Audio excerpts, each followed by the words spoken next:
tromperie, tu l'assumes ou pas, c'est quelque chose qui se fait à deux. Les personnes, quand elles se mettent avec une personne en couple qui se marie, ils se disent « chill frère, j'ai déjà le boulot qui est fait ». Par exemple, mettons, moi je suis un homme et ma femme, quand je me suis mis avec elle, c'était une beauté, c'était un bijou frère.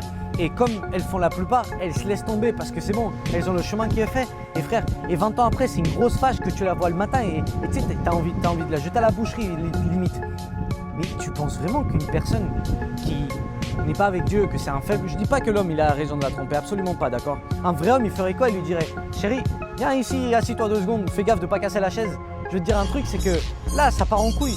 Là littéralement, là t'es en train de partir loin, tu vois.